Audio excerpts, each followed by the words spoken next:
Hola Marca, buen día. Siempre aquí, ¿eh?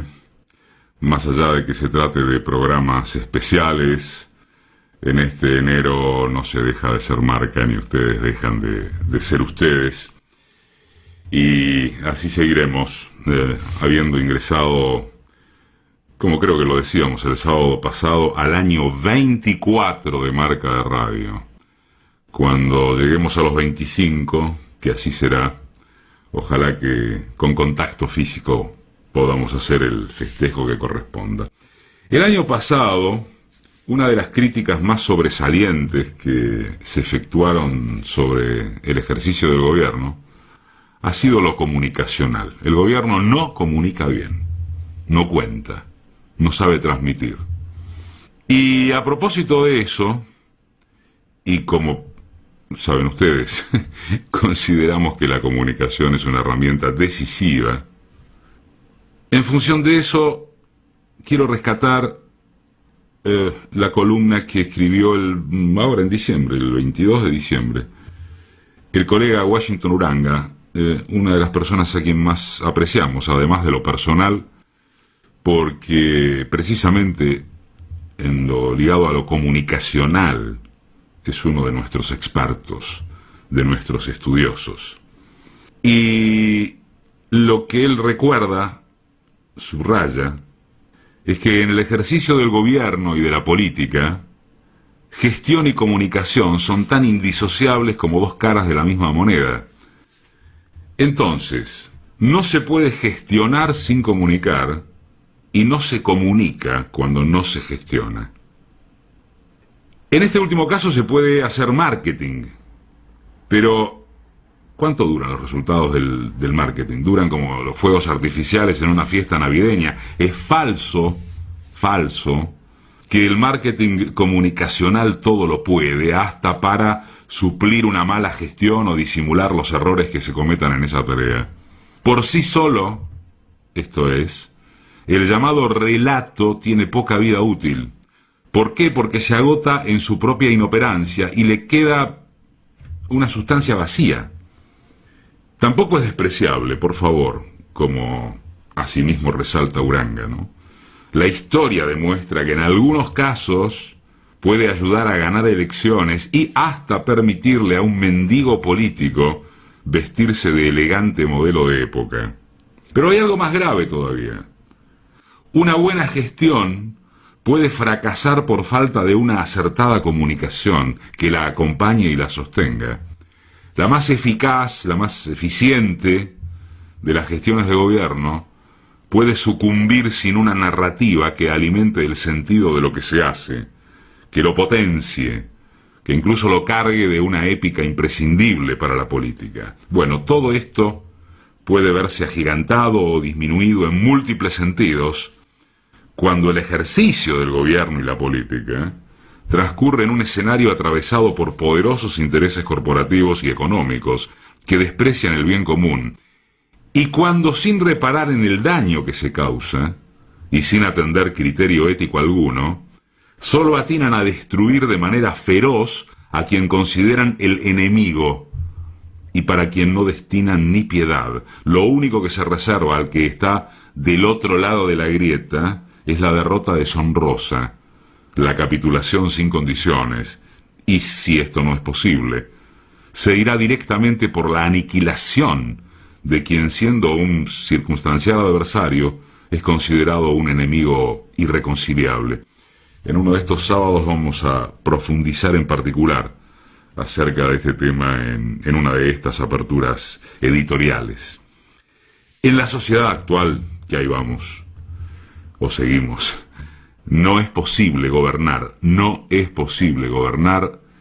sin comprender que la comunicación se transformó en una herramienta imprescindible de la gestión, porque vivimos en sociedades que consumen gran cantidad de información y desinformación, agregaría uno, y legítimamente la demandan para garantizar mayores niveles de autonomía en sus decisiones, para interactuar en el escenario de lo público.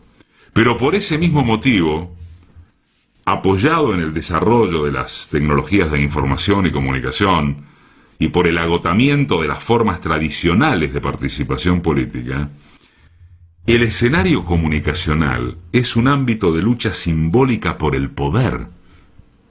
¿De qué se trataría si no? Es el poder. Es parte del poder, parte esencial. Los mayores aciertos de la gestión de gobierno pueden convertirse en fracasos si no se los comunica de manera adecuada. Un triunfo político puede transformarse en derrota si no tiene una traducción política, cultural y comunicacional que lo potencie, que lo consolide sobre la base del sentido de lo que se quiere construir. Un desastre puede venderse como un éxito, por lo menos a corto plazo, si se lo sostiene en una narrativa que interpele y movilice a las audiencias. Y también que parte esencial de una estrategia sea comprar el silencio de la orquesta mediática, para que nadie se entere de los desaguisados. Como también lo señala Uranga, que digan lo contrario, sino los ciudadanos porteños. La gestión de la comunicación en el gobierno y en la política no es solo información, es también servicio. Y no se construye en base a respuestas coyunturales, aisladas o espontáneas. Requiere una estrategia basada en el diálogo, en el ida y vuelta, también en la escucha. Algo que hilvane, que sea capaz de hilvanar cada acontecimiento con aquellos que lo precedieron, y todos ellos con los mensajes que vendrán después. Pensar estratégicamente supone el diseño de acciones que, aun con cierta autonomía entre sí, estén ensambladas con la idea central, con la idea ordenadora. La estrategia es un todo articulado. Por supuesto, reconoce la fluidez, la complejidad del escenario social, los toma en cuenta, pero no descuida el rumbo, los objetivos, el sentido final. Y quien comanda la estrategia, comunicacional en este caso, ajusta permanentemente el recorrido, usando al máximo los recursos disponibles, con economía de esfuerzos, buscando alcanzar la meta en el menor tiempo posible. Otro tema en este discernimiento tiene que ver con reconocer el territorio, como en el fútbol, vieron, y en otros deportes masivos. No es lo mismo jugar de local que de visitante. Por eso el locatario, atendiendo a su estilo de juego, a sus recursos y posibilidades, intentará favorecerse con las condiciones del terreno y del escenario. No se trata solo de buscar una ventaja legítima, sino que es una demostración de inteligencia. Es preciso conocer las fortalezas y las debilidades del adversario, pero también las propias. No se pueden dejar flancos al descubierto si de antemano se advierte que tales y cuales son mis debilidades. Y por el contrario, sostenerse en las fortalezas es una manifestación de sabiduría táctica. En una palabra, hacer jugar de arquero al goleador no es apenas un error, es sencillamente una estupidez. ¿Cuál puede ser entonces, como se pregunta Washington, el motivo para que desde una gestión de gobierno determinados responsables de la estrategia comunicacional acepten jugar de visitantes en la mayoría de los casos, exponiéndose en forma permanente al juego sucio, a la tergiversación, a la mentira? ¿Qué es? ¿Impericia? ¿Ingenuidad? ¿O un intento más y nunca correspondido de magnanimidad y apertura al diálogo? Hemos hablado de esto muchas veces en Marca de Radio, ¿no?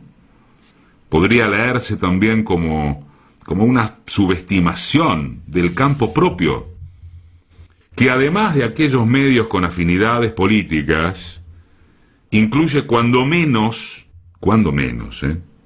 al sistema de medios públicos, los de las universidades nacionales, las múltiples redes comunitarias, que siguen reclamando otro modo de participación, que piden la oportunidad de gritar los goles con el acento y el estilo propios. Esto último para señalar que en un contexto inédito, si hablamos de comunicación, es preciso actualizar herramientas e inventar formas para captar otras audiencias también, especialmente juveniles, sin dejar de tener en cuenta que la comunicación es mucho más que medios y redes. Vamos a repetirlo. Sin dejar de tener en cuenta que la comunicación es mucho más que medios y redes.